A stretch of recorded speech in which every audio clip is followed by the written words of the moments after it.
The Galactic Assembly was a vast hall, stretching far beyond the eye could see.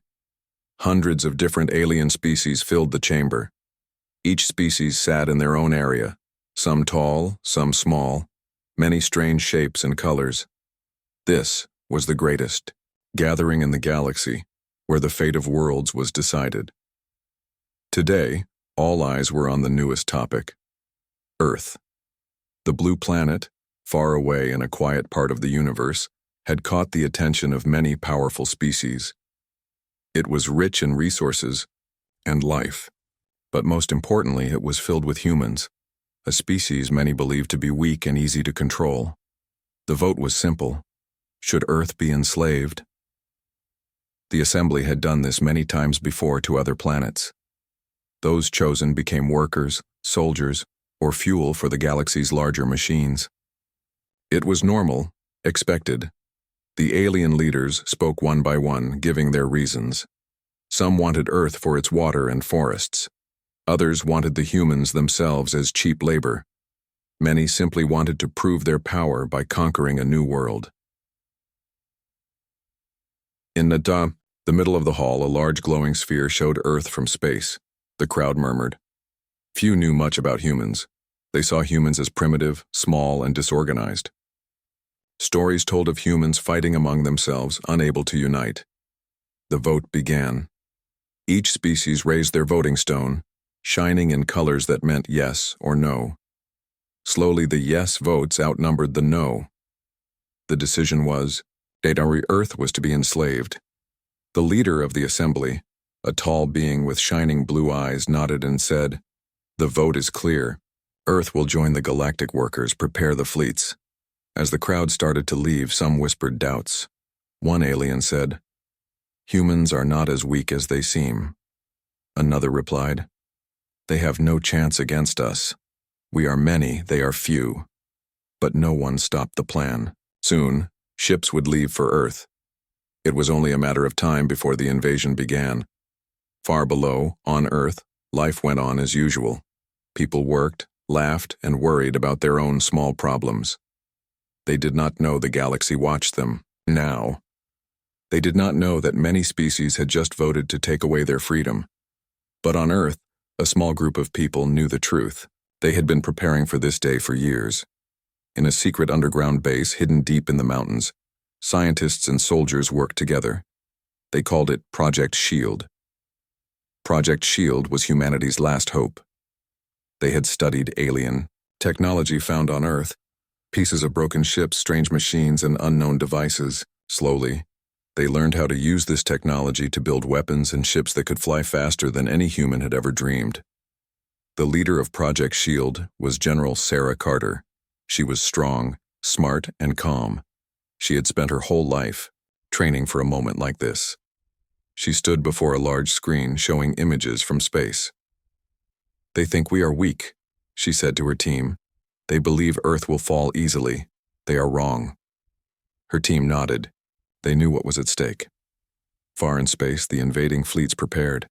Massive warships armed with powerful weapons gathered around Earth's orbit. The commanders were confident. Many had seen the humans from afar and thought them simple. Admiral Corin, a reptilian alien with green scales and sharp eyes, laughed as he looked at the planet. "This will be the easiest conquest of my career," he said. "Humans are small and divided. They will break quickly." His officers agreed. They had never seen a human fight beyond their own planet. None knew the true power hidden in those blue oceans and green lands. Back on Earth, General Carter gave the order. "Begin deployment of the defense fleet," she said. Slowly, the skies above Earth filled with new ships, fast, sleek, and armed with powerful weapons. Humans were ready. The people of Earth began to unite. Governments set aside their differences. Scientists, soldiers, and workers all came together. They built defenses, trained pilots, and prepared for battle. The news spread quickly. People began to understand that this was not just another war. This was a fight for their very survival. In the Galactic Assembly, rumors reached the alien leaders. "Earth is preparing," some said. "Their technology grows fast." But most still believed it was too late. No planet has ever resisted once the vote is made, they said. Earth will be no different. One night on Earth, General Carter looked at the stars. She thought about the long road ahead. This is our home, she said softly. We will fight, not just for ourselves, but for all who wish to live free. Her words carried hope. The galaxy was about to learn that humans were not so easy to enslave. The sun was setting over the vast mountain range where Earth's secret base stood hidden. Inside the underground tunnels, lights flickered over walls lined with strange machines and blinking screens.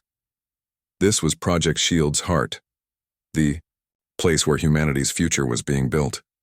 General Sarah Carter walked briskly down the hallway, her boots echoing softly. Around her, scientists and soldiers worked side by side. Everyone had a role to play and they all knew the stakes. Status report, she said firmly, stopping at a large control room filled with screens. Lieutenant Mark Davis, a young pilot, with steady eyes looked up from his console. All defense systems are operational, General. The new fighters are ready for deployment. Weapons are calibrated and tested. Sarah nodded. Good. What about the ships? How many can we launch? Right now, we have 15 warships fully equipped and ready to fly. Another 10 are in final assembly and will be ready within days, Mark answered. The warships were small but fast, built with parts taken from alien technology found on Earth and improved by human engineers. They were designed to surprise the enemy. Sarah moved to another screen showing Earth's orbit. Small dots blinked on the radar. Enemy ships were gathering, slowly approaching. Time is running out, she said quietly. Far above Earth, the alien fleets prepared to strike. Admiral Corrin paced the bridge of his flagship, the Vortex Hammer. His scaly face was calm but serious. Report, he demanded. Enemy defenses are stronger than expected, his first officer replied. They have developed new shields and weapons. Corrin narrowed his eyes. Humans, always surprising. Should we delay the attack? Another officer asked. No, Corrin answered firmly. We must show them who rules this galaxy. Begin the attack at dawn. They will learn their place. Back on Earth, the people were not just waiting. They were training. At a large training facility near the base, pilots practiced flying the new warships. Among them was Lieutenant Mark Davis, the same young man Sarah had spoken to earlier. Mark sat in the cockpit, gripping the controls. The holographic screen in front of him showed a simulation of an enemy fleet. Focus on speed and precision, the instructor said. The enemy expects us to be slow and weak. We will prove them wrong. Mark's ship darted through simulated laser fire, weaving quickly, striking back with energy blasts. He smiled. This was what he was trained for. This was his chance to protect Earth. Meanwhile, on Earth's surface, civilians worked too. Factories produced parts for the warships and weapons. Scientists researched ways to improve the shields. Families volunteered for support roles. A young engineer named Amina worked late into the night, soldering circuits for the new energy weapons. She dreamed of flying a ship herself one day. Her friend Daniel, a communications expert, monitored signals from space. The aliens think we are weak, he said, but they don't know what we can do. Amina nodded. We have to be ready, not just to fight, but to win. The night before the attack, General Carter gathered her top officers in the command room. We don't know exactly what the enemy will do, she said, but we know one thing. They expect us to surrender. They expect fear. She looked at each face in the room. We will show them humanity's true strength. We will fight with everything we have, and we will protect this planet at all costs. The officers nodded. There was no fear, only determination. At dawn, the sky above Earth darkened. The enemy fleets arrived, ships filling the space around the planet like a storm. General Carter stood on the command deck of the flagship Defender. The new warships were ready, engines humming with power. All units prepare for battle, she ordered. The first enemy ships moved closer, lasers fired, and the battle began. Mark Davis led a squadron of fighters, weaving through enemy fire. His ship darted and dodged, striking back with precision. The enemy was surprised. Earth ships moved faster, shielded by technology no one expected. Explosions lit the dark sky. The fight was fierce. As the battle raged, Earth's forces used a secret weapon, a new type of energy pulse that disabled enemy shields temporarily. This allowed human fighters to break enemy lines and destroy larger ships. The tide began to turn. Admiral Corrin watched in shock as his ships were hit one by one. "Retreat," he ordered. "We must regroup and rethink our plan." But it was too late. Earth's forces were pushing forward, stronger than ever. Back on the ground, people watched the sky. News screens showed live images of the battle. The world united in hope and pride. Sarah Carter spoke on global broadcasts. "This is our home. We will not let it fall. Together, we are stronger than any enemy." Her words spread across every city and town. People cheered, their fears replaced by courage. When the battle ended, Earth had won its first victory. Enemy ships retreated, badly damaged. General Carter stood on the command deck, breathing heavily but smiling. "This is only the beginning," she said. "They thought we were weak. They were wrong." The news spread quickly across the galaxy. Aliens who once laughed at humans now whispered warnings. Some species began to rethink their decisions. What if Earth was not an easy prize? What if humans were more dangerous than they seemed?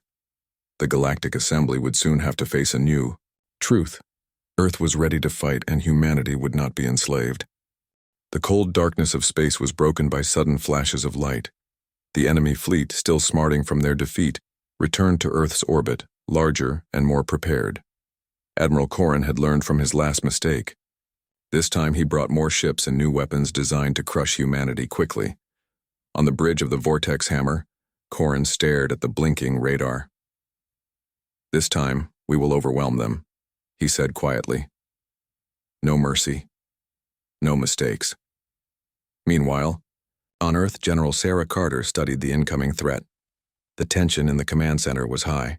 Soldiers and officers worked tirelessly, monitoring every signal. "We expected this," Sarah said. "Prepare all units. Full alert." Lieutenant Mark Davis was already in his cockpit, ready to lead another squadron. His hands moved quickly as the warship powered up.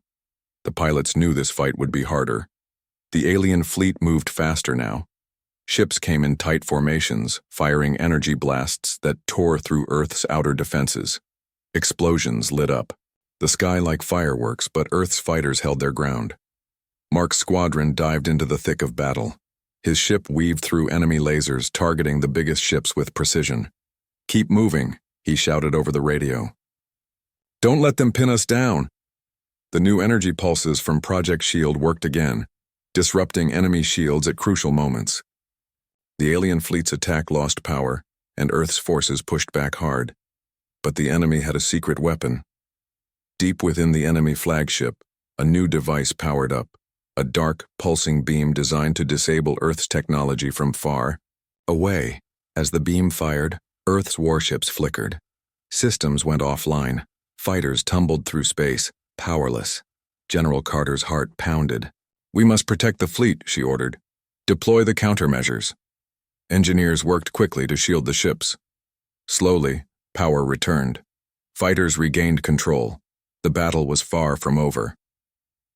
In the thick of the fight, Lieutenant Mark spotted a small group of enemy ships trying to flank Earth's defenses. "Follow me," he called to his squadron. They raced after the enemy, dodging blast and debris. The small group was fast and deadly, but Mark's squad was faster. One by one, they took down the attackers. "Good work," Mark said over the radio, breathing heavily. "We're holding the line." Back on Earth, civilians watched the news with mixed fear and hope. In cities, families gathered to listen to updates from the front lines. They prayed for their loved ones in battle. At the secret base, Amina and Daniel worked side by side. Amina was helping repair damaged weapons, while Daniel tracked enemy movements. "The enemy is stronger than before," Daniel said. "But so are we." Amina nodded. "We can't give up now." Hours passed and the battle continued without rest. Both sides suffered losses, but Earth's fighters showed something new. They were fighting for their home, for their families, for their freedom. The alien commanders began to realize this was no ordinary planet. Humans were not just soldiers. They were warriors with a fierce will. Suddenly, an alarm blared through the command center. "Warning! Incoming enemy reinforcements detected." More ships appeared, faster and larger than before. The enemy was not giving up. General Carter tightened her grip on the console. "Prepare for full defense. This is the moment we prove ourselves." Mark's squadron flew back to join the main fleet. The battle became even more intense. Energy beams crossed the dark sky, lighting the stars. During a brief pause in the fight, Sarah spoke to her team. "We have one advantage," she said quietly. "We know this planet. We know how to fight here." She gestured to a holographic map of Earth's orbit and surface. "We will use the planet itself as a weapon." Her officers looked surprised. "We can use Earth's atmosphere and magnetic fields to disrupt enemy ships," she explained. They don't expect it. The team worked fast, sending commands to satellites and orbital weapons. The enemy fleet suddenly felt the change. Systems began to fail. Ships lost control, spinning wildly. "Impossible!" Corin shouted. "They are using the planet against us." Mark's squadron took advantage. They attacked with new strength, targeting weakened ships. One by one, enemy vessels exploded or fled. The tide was turning again. By nightfall, the enemy retreated. Earth had survived the first full strike. General Carter stood on the command deck. Of the Defender, her face calm but proud. "We fought hard," she said, "and we will fight harder." The team knew the war was far from over, but today humanity had sent a clear message. Earth would never be an easy prize. Across the galaxy, news of Earth's resistance spread. Some species whispered fearfully. Others watched with growing respect. For the first time, many began to wonder, had they underestimated humans? After the fierce battle in Earth's orbit, the galaxy was no longer silent about humans. News spread fast. Earth had not only survived, but had pushed back a powerful alien fleet. The Galactic Assembly, once confident in their decision to enslave Earth, now faced doubt and fear. Inside the assembly hall, whispers filled the air. Delegates from many species exchanged nervous looks. Some who had voted to enslave Earth began to worry. If humans could fight back so fiercely, what else could they do? Among the crowd, a few representatives took a different stance. They saw a chance. The humans were strong and brave, perhaps too strong to be enemies. Maybe they could be allies. On Earth, General Sarah Carter was busy. The victory had not made her careless. She knew the enemy would return, stronger and better prepared. But she also knew the war had changed. Her commanders gathered around her in the base's command room. "We need more information," she said, "and allies." Lieutenant Mark Davis spoke up. "Some alien species might not want Earth enslaved. They could help us." Sarah nodded. "We have to reach out. If we can gain allies, our chance to survive will grow." The first contact came from an unexpected source. One day, while monitoring signals from space, Daniel, the communications expert, detected a strange transmission. It was from a small alien race called the Zari. They were peaceful traders, not strong in war, but clever and well-connected. Daniel and Amina worked to decode the message. "We want to meet," the message said. "We do not agree with the Assembly's vote. We want peace." Sarah saw this as a sign. "Prepare a message back," she said. "Tell them Earth welcomes their help." The meeting was tense but hopeful. Representatives of the Zari arrived in a small, sleek ship that glowed softly in Earth's atmosphere. On the ground, Sarah and her team greeted them. The Zari leader, a slender being with large eyes, spoke gently. "We have watched your fight. You are brave. Many in the galaxy respect this." Sarah replied, "Thank you. We want peace, but we will defend ourselves." The Zari offered to share intelligence about the Assembly's plans and to help send messages to other alien species who might support Earth. As the Zari worked with Earth, other species began to reconsider their positions. A group called the Velrin, known for their powerful war machines, secretly sent a small fleet to Earth's orbit, not to attack but to offer protection. When the Velrin commander met Sarah, he said, "Your fight is not just yours. If Earth falls, others may follow. We stand with you." Sarah felt hope growing. The war was becoming more than a battle for Earth.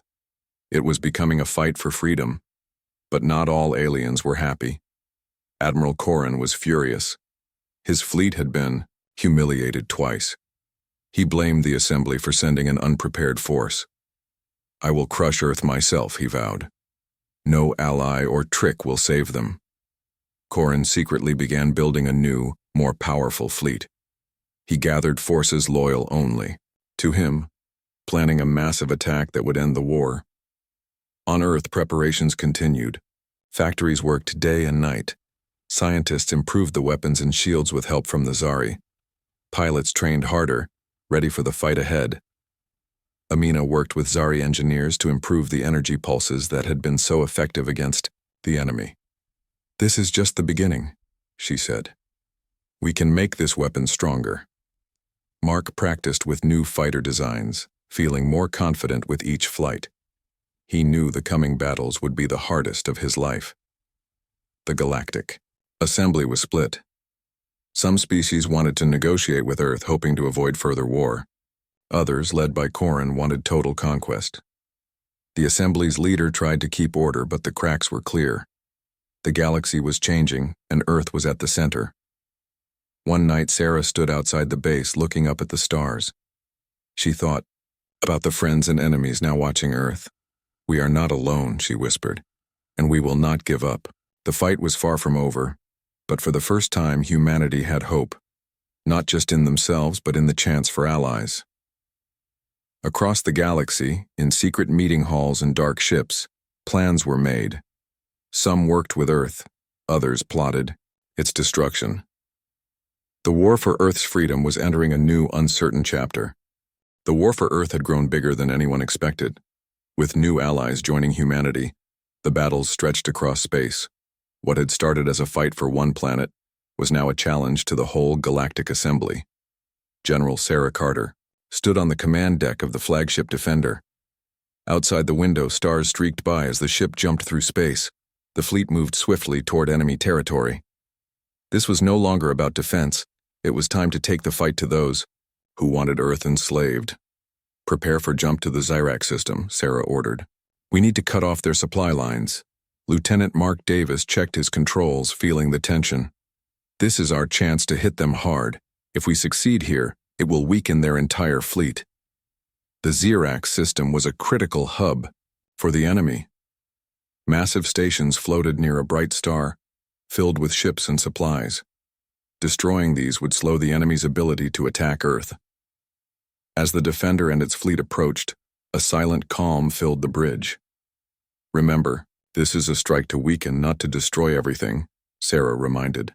"We want to send a message: Earth fights back."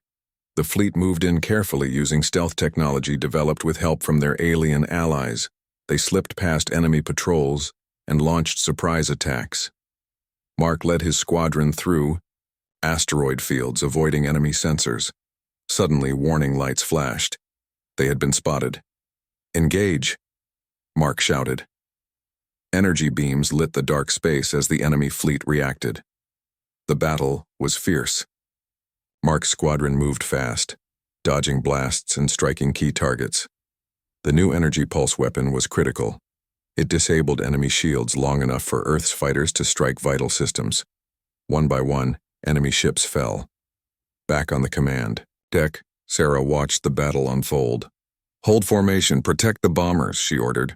Bombers flew toward the supply stations, ready to deliver powerful charges.